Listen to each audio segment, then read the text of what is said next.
Good morning. Welcome back to doctor med school. ഞാൻ doctor Andrews, professor of medicine, consultant neurologist. നമുക്കറിയാം, പ്രമേഹം കേരളത്തിലൊരു പകർച്ചവ്യാധി പോലെ പടർന്നു പിടിക്കുകയാണ്. അപ്പോൾ പ്രമേഹ നിയന്ത്രണത്തിൻ്റെ ഏറ്റവും പ്രധാനപ്പെട്ടത് അതിനെക്കുറിച്ചുള്ള അറിവാണ്. ഇത് പ്രമേഹത്തെക്കുറിച്ചുള്ള രോഗമുള്ളവർ, രോഗം വരാൻ സാധ്യതയുള്ളവർ, അല്ലെങ്കിൽ രോഗികളുമായിട്ട് ഇടപഴകുന്നവർ അറിഞ്ഞിരിക്കേണ്ട ചില പ്രധാനപ്പെട്ട കാര്യങ്ങളാണ്. ഇന്നത്തെ വിഷയം എന്താണ് ടൈപ്പ് 2 ഡയബറ്റീസ്. നമുക്കറിയാം, പ്രമേഹം എന്ന് പറയുന്നത് രക്തത്തിലെ ഷുഗർ അമിതമായി കൂടിക്കാണുന്നൊരവസ്ഥയാണ്. ഈ രക്തത്തിലെ ഷുഗർ കൂടാനുള്ള കാരണം എല്ലാ സെല്ലുകൾക്കും, അതായത് കോശങ്ങൾക്കും ഊർജ്ജോൽപാദനത്തിന് ഷുഗർ വേണം, അതായത് ഗ്ലൂക്കോസ് വേണം. ഈ ഗ്ലൂക്കോസ് സെല്ലുകളിലേക്ക് പ്രവേശിപ്പിക്കുന്ന വാതിൽ തുറക്കുന്നത് ഇൻസുലിൻ വഴിയാണ്. അപ്പോൾ ഇൻസുലിൻ ഉണ്ടെങ്കിൽ മാത്രമേ കോശങ്ങൾക്ക് ഗ്ലൂക്കോസിനെ ഉപയോഗിക്കാൻ സാധിക്കുകയുള്ളൂ. ഈ ഇൻസുലിൻ്റെ പ്രൊഡക്ഷൻ കുറയുക. ഈ പ്രൊഡക്ഷൻ കുറയുന്നത് നമ്മുടെ പാൻക്രിയാസ് എന്ന് പറഞ്ഞ ഗ്രന്ഥിയിൽ നിന്നാണ് ഇൻസുലിൻ ഉണ്ടാക്കുന്നത്. അവിടെ ഉൽപ്പാദനം കുറയുകയോ ഇൻസുലിൻ്റെ ആക്ഷൻ, അതായത് സെല്ലുകളിൽ ഈ താക്കോൽ വർക്ക് ചെയ്യാതെ വരിക, അതിനാണ് നമ്മൾ പ്രമേഹം ഉണ്ടാകുന്ന രണ്ടാമത്തെ കാരണം. അപ്പോൾ രണ്ട് തരത്തിലുള്ള പ്രമേഹമുണ്ട് പ്രധാനമായിട്ടും. ഒന്ന്, ഇൻസുലിൻ്റെ പ്രൊഡക്ഷൻ കുറയുന്ന ടൈപ്പ് 1 ഡയബറ്റീസ്. ഇൻസുലിൻ്റെ ആക്ഷൻ ശരിയാകാതിരിക്കുക, അതായത് ഇൻസുലിൻ ഉണ്ട് പക്ഷേ ഇൻസുലിൻ ശരിക്കും പ്രവർത്തിക്കുന്നില്ല, താക്കോൽ വർക്ക് ചെയ്യുന്നില്ല. ഇങ്ങനെ രണ്ട് തരത്തിലുള്ള പ്രമേഹമാണുള്ളത്. ഇത് കൂടാതെ ഗർഭിണികളുള്ള പ്രമേഹം, ചില മരുന്നുകൾ കഴിച്ച് അതിനുശേഷം ഉണ്ടാകുന്ന പ്രമേഹം, ഇതിനെപ്പറ്റി പിന്നീട് വിശദമായിട്ട് സംസാരിക്കാം. അപ്പോൾ നമുക്ക് എന്താണ് ഡയബറ്റീസ്, ഏതാണ് പ്രധാനപ്പെട്ട തരം എന്ന് മനസ്സിലാക്കി. അപ്പം ടൈപ്പ് 2 ഡയബറ്റീസ് ആണ് പ്രായമായവരിൽ അല്ലെങ്കിൽ മുതിർന്നവരിൽ കാണുന്നത്. ടൈപ്പ് 1 പ്രധാനമായിട്ടും കുട്ടികളിലാണ് കാണുക. അപ്പം പ്രമേഹത്തിൻ്റെ ഈ തരങ്ങളെപ്പറ്റി കൂടുതലായിട്ട് പിന്നീട് സംസാരിക്കുന്നതാണ്. അടുത്തത്, എന്തൊക്കെയാണ് പ്രമേഹത്തിൻ്റെ ലക്ഷണങ്ങളെന്ന് നോക്കാം. അറിഞ്ഞിരിക്കേണ്ട പ്രധാനപ്പെട്ട കാര്യം, നല്ലൊരു ശതമാനം ആൾക്കാർക്കും പ്രത്യേകിച്ച് ലക്ഷണങ്ങളൊന്നും കാണില്ല.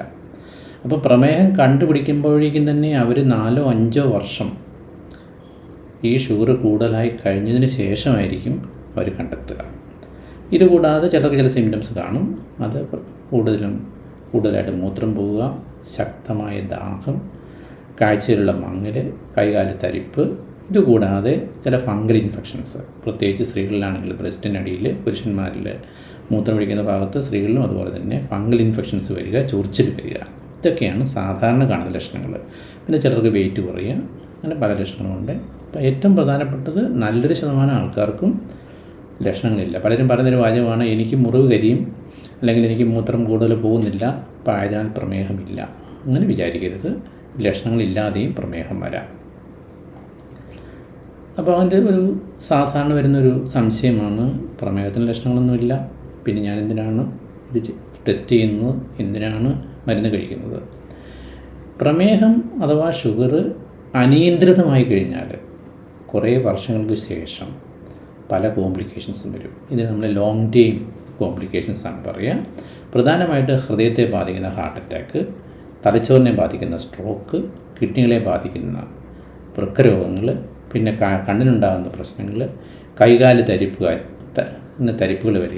വരിക, അത് ഞരമ്പിനെ ബാധിക്കുന്നതുകൊണ്ടാണ്. അങ്ങനെ ശരീരത്തിൻ്റെ പല അവയവങ്ങളെയും ബാധിച്ച് അതിൻ്റെ പ്രവർത്തനത്തെ മന്ദീഭവിപ്പിക്കുകയോ പ്രവർത്തനം മോശമാക്കുകയോ ചെയ്യും. ആയതിനാലാണ് പ്രമേഹം അല്ലെങ്കിൽ രക്തത്തിലെ ഷുഗർ ടെസ്റ്റ് ചെയ്യണം, നിയന്ത്രിക്കണം എന്ന് പറയുന്നത്. ഈ വിവരം മനസ്സിലായല്ലോ. അടുത്തത്, എങ്ങനെയാണ് പ്രമേഹം ഉണ്ടോ എന്ന് കണ്ടെത്തുക. ഇത് വളരെ സിമ്പിളായിട്ടുള്ള ടെസ്റ്റാണ്. ഒരു നിസാര രക്തപരിശോധനയിലൂടെ 8 മുതൽ 12 മണിക്കൂർ വരെ ഭക്ഷണം കഴിക്കാതിരുന്നതിന് ശേഷം എടുക്കുന്ന ഷുഗർ, അതിനാണ് നമ്മൾ ഫാസ്റ്റിംഗ് ഷുഗർ, അല്ലെങ്കിൽ ആഹാരം കഴിച്ച് 2 മണിക്കൂറിന് ശേഷം എടുക്കുന്ന ഷുഗർ. ഇത് കൂടാതെ ഹീമോഗ്ലോബിൻ A1C എന്ന ടെസ്റ്റ് മൂലം കണ്ടെത്താൻ പറ്റും. ഇപ്പോൾ സാധാരണ നമ്മൾ പറയാറുണ്ട്, പ്രമേഹ രോഗികൾക്ക് മൂത്രം ടെസ്റ്റ് ചെയ്താൽ ഷുഗർ കണ്ടുപിടിക്കാൻ പറ്റില്ല. ഒരു പരിധി വരെ ഇത് ശരിയാണ്. പക്ഷേ കുറേ വർഷങ്ങൾക്ക് ശേഷം പല രോഗികളിലും മൂത്രത്തിൽ ഷുഗർ കാണണമെന്നില്ല. മൂത്രത്തിൽ ഷുഗർ ഇല്ല എന്നതുകൊണ്ട് ആളിന് പ്രമേഹമില്ല എന്ന് വരുന്നില്ല. ഓക്കെ, ഇനി എന്താണ് ചികിത്സ? പ്രമേഹം മരുന്ന് കൊണ്ട് മാത്രം മാറ്റേണ്ട അസുഖമല്ല. ഇതൊരു ജീവിതശൈലി രോഗമാണെന്ന് അറിയപ്പെടുക. ജീവിതശൈലിയിലെ മാറ്റങ്ങൾ വളരെ പ്രധാനമാണ്. ഏറ്റവും പ്രധാനപ്പെട്ടത് ഹെൽത്തി ഫുഡ്, അതായത് സമീകൃത ആഹാരം, പിന്നെ ഒരു 30 മിനിറ്റോളം ഡെയിലിയുള്ള എക്സർസൈസ്, ആഴ്ചയിൽ 5 ദിവസമെങ്കിലും, കൃത്യമായ തൂക്കം, അമിതവണ്ണം ഒഴിവാക്കുക. ഇനി ഇങ്ങനെ നിയന്ത്രിക്കാൻ സാധിക്കാത്ത ആൾക്കാർക്ക് മരുന്നുകളുണ്ട്, ചിലർക്ക് ഇൻസുലിൻ്റെ ആവശ്യമുണ്ട്. ഇതും പിന്നീട് സംസാരിക്കാം. ഇനിയിപ്പോൾ ശ്രദ്ധിക്കേണ്ട മറ്റ് വിഷയങ്ങൾ, ഈ ഡയബറ്റീസിനോടൊപ്പം അല്ലെങ്കിൽ പ്രമേഹത്തോടൊപ്പം കാണുന്ന ഒരു കൂട്ടുപ്രതിയാണ് രക്തസമ്മർദ്ദം, അമിത രക്തസമ്മർദ്ദം, അതുപോലെ കൊളസ്ട്രോൾ. ഇത് രണ്ടും നിയന്ത്രിക്കേണ്ടത് വളരെ ആവശ്യമാണ്. ഇനി വാക്സിനുകൾ, ഇതിൻ്റെ ഉദ്ദേശം എന്താണെന്ന് ചോദിച്ചാൽ പ്രമേഹ രോഗികൾക്ക് റെസിസ്റ്റൻസ് കുറവാണ്, ആയതിനാൽ മറ്റ് രോഗങ്ങൾ വരാനുള്ള സാധ്യത കൂടുതലാണ്. അതുകൊണ്ട് പ്രതിരോധ കുത്തിവയ്പ്പുകൾ, പ്രത്യേകിച്ച് ഇൻഫ്ലുവൻസയ്ക്ക് അഗൻസ്റ്റ് ആയിട്ടുള്ള കുത്തിവയ്പ്പുകൾ എടുക്കുന്നത് നല്ലതാണ്. ഇനി പ്രമേഹം തടയാൻ സാധിക്കുമോ? ഇത് ഞാൻ വിശദമായിട്ട് സംസാരിക്കാം. എങ്കിലും ചുരുക്കി പറഞ്ഞു കഴിഞ്ഞാൽ ആരോഗ്യകരമായ ഭക്ഷണം, കൃത്യമായ എക്സർസൈസുകൾ, കൃത്യമായ തൂക്കം നിലനിർത്തുക, പുകവലി നിർത്തുക മുതലായ കാര്യങ്ങളാൽ പ്രമേഹത്തിൻ്റെ റിസ്ക് കുറയ്ക്കാൻ ഒരു പരിധി വരെ നമുക്ക് സാധിക്കും. ഇനി അറിഞ്ഞിരിക്കുന്നത്, പ്രമേഹം, പ്രത്യേകിച്ച് മുതിർന്നു വരുന്ന പ്രമേഹം സാധാരണയാണെങ്കിലും നിയന്ത്രിക്കാവുന്നതാണ്. കൃത്യസമയത്തുള്ള ഭക്ഷണക്രമം, വ്യായാമം, മരുന്ന് എന്നിവയാൽ മിക്കവാറും കോംപ്ലിക്കേഷൻസ് ഒഴിവാക്കാൻ സാധിക്കും. കൂടുതൽ വിവരങ്ങൾക്ക് അടുത്ത സെഷൻസ് ശ്രദ്ധിക്കുക. Thank you.